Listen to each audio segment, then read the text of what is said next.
Mais uma vez é uma alegria poder estar com todos vocês agora pela manhã e dar continuidade ao assunto que nós temos desenvolvido aqui durante esses dias.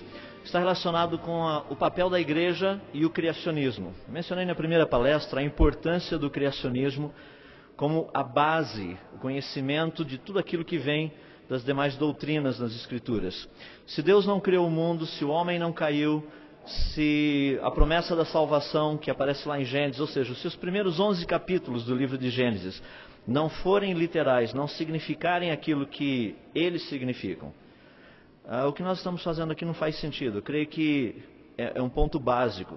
Eu tenho trabalhado nisso porque uma das áreas que tem havido assim uma defasagem muito grande dentro da nossa sociedade, dentro da nossa cultura, é a parte da lógica, é o raciocínio. As pessoas conseguem fazer coisas flutuar, coisa que a gente não consegue fazer na física.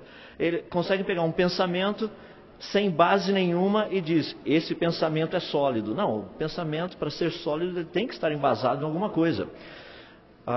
Quando nós tratamos especificamente a respeito da nossa salvação, nós estamos tratando especificamente da veracidade dos primeiros capítulos de Gênesis.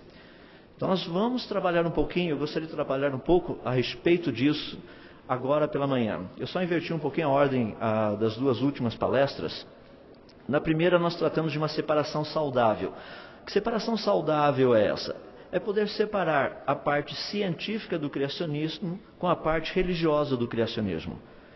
Muitas pessoas ficam assim um pouco preocupadas, é como se a gente estivesse querendo deixar Deus fora do criacionismo. Não, não é isso, é impossível fazer isso. Mas existe uma parte do criacionismo que ele é testável. Essa é a parte científica. Existe uma parte do criacionismo que são apenas implicações religiosas. Então nós separamos essas duas. Ontem à tarde eu tratei especificamente da primeira parte, que é a parte científica. Eu gostaria hoje pela manhã tratar da segunda parte, que está relacionada com o criacionismo bíblico. E à tarde eu gostaria de tratar dos demais criacionismos, que são os criacionismos religiosos que nós encontramos por aí. Uma vez mais, vamos buscar a presença do Senhor Deus em oração e trabalhar um pouquinho a respeito desse assunto. Querido Deus, nós somos tão gratos a Ti. Aquilo que ouvimos agora de pouco, tudo aquilo que o Senhor fez por nós, a demonstração do Teu amor por meio da pessoa de Cristo e do sacrifício que Ele fez por nós.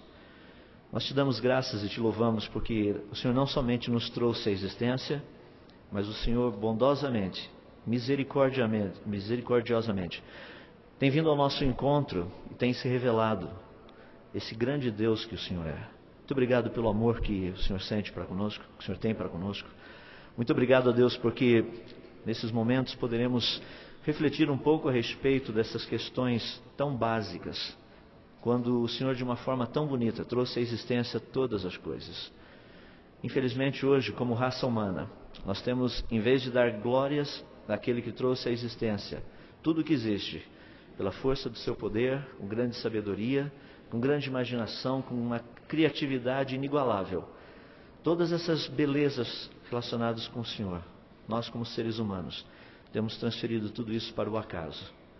O que se ensina, o que se aprende, é que o acaso produziu todas essas coisas. Nós damos graças a Deus, porque não foi o acaso. O Senhor trouxe à existência tudo aquilo que existe. Muito obrigado, porque o Senhor também nos deixou claro isso na Tua Palavra. E nós não precisamos temer aquilo que a ciência diz, porque aquilo que a ciência diz, que é contra a Tua Palavra, sem dúvida, ela está errada. Pedimos a Tua orientação, a Tua direção para esses momentos que passarmos juntos.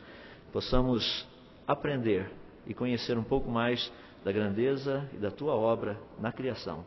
Em nome de Jesus nós oramos. Amém. Esse tema, portanto, criacionismo é um tema muito importante, principalmente o criacionismo bíblico.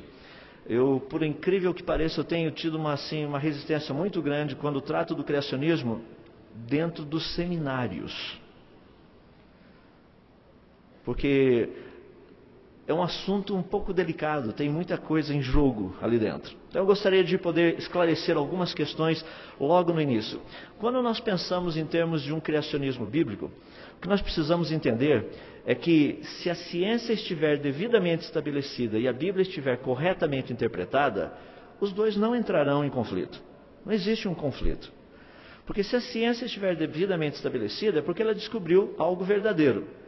E a Bíblia é a verdade, sendo interpretada corretamente, não haverá nenhum problema. As duas coisas irão literalmente bater uma com a outra. Agora, muitas pessoas têm um pequeno problema com uma questão que eu gostaria de levantar agora, que é a seguinte: a Bíblia, ela não foi escrita com o propósito de ensinar ciência. Isso é algo que todo mundo trata. Mas, se ela estiver errada, ou seja, se ela não puder estar cientificamente correta nas suas propostas científicas, então nós temos um problema.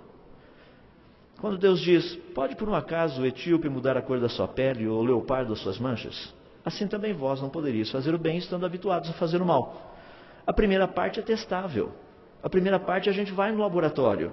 A primeira parte é genética. Nós sabemos como funciona.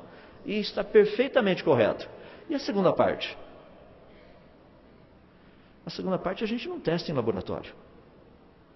Mas é a certeza que a primeira parte está correta, que é a parte testável, que nos assegura, nos dá uma base para pensarmos e refletirmos. A segunda também deve estar correta. Então, a questão bíblica, a proposta principal, não é ensinar ciência, mas tudo que a Bíblia fala de ciência, ela está correta. Eu gostaria de trabalhar um pouquinho a respeito disso, dando apenas alguns exemplos. Muitas pessoas têm um pouco de dificuldade, como eu tenho mencionado, em entender que a Bíblia trata de ciência e ela trata da ciência do modo correto.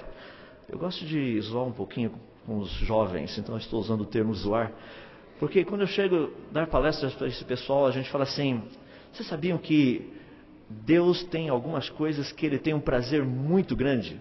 As pessoas falam, claro, nós sabemos disso. Eu faço uma pergunta, por exemplo, quantos daqui gostam de matemática? Daí geralmente o pessoal fica meio assim. Se eu perguntar a mesma coisa aqui, eu garanto que a grande maioria aqui praticamente vai falar assim, ó, só para o gasto. Matemática é assim para o mínimo necessário. Mas vocês sabiam que quem criou a matemática foi o próprio Senhor Deus? É algo que Ele ama. Olha como a Bíblia está cheia de números. Não são os capítulos e os versículos, não é isso que eu estou falando. Só um exemplo. Lá no livro de 1 Reis, no capítulo 7, dos versos 23 até o 26, esse texto todo está falando especificamente do templo que Salomão construiu. E Salomão construiu algo fascinante, que é chamado de mar de fundição. É uma estrutura gigantesca, uma meia esfera. Ela estava praticamente colocada em cima de 12 bois, que eram estátuas, e toda essa estrutura era assim fabulosa. Mas a Bíblia nos dá os detalhes. A Bíblia nos diz que de uma borda até a outra, dava um comprimento de 10 côvados. Se pegássemos uma linha para medir o seu perímetro, daria 30 côvados. E a espessura de tudo isso, ou seja, a espessura dessa estrutura, era de 4 dedos de cada lado.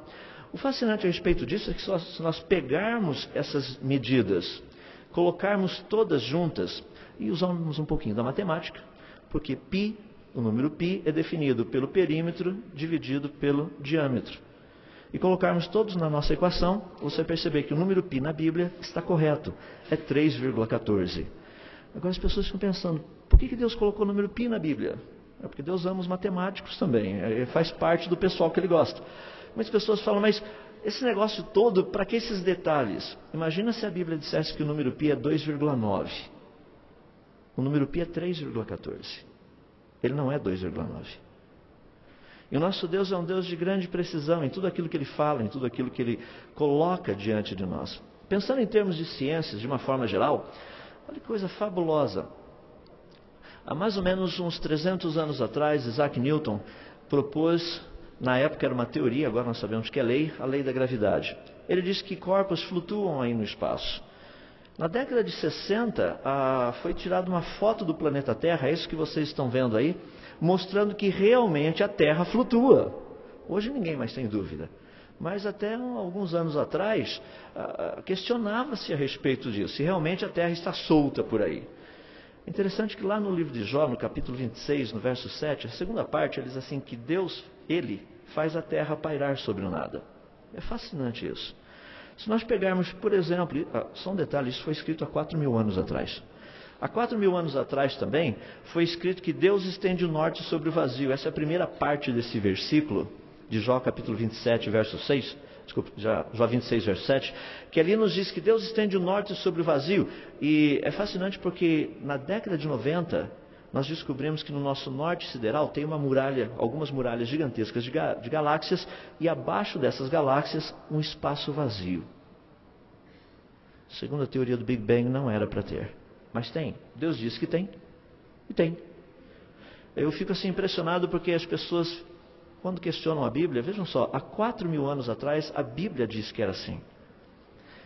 Ciência devidamente estabelecida, a Bíblia naquilo que ela tem a nos dizer. Há 3.000 anos atrás aproximadamente, lá no livro de Eclesiastes, capítulo 3, verso 14, Salomão diz o seguinte: sei que tudo quanto Deus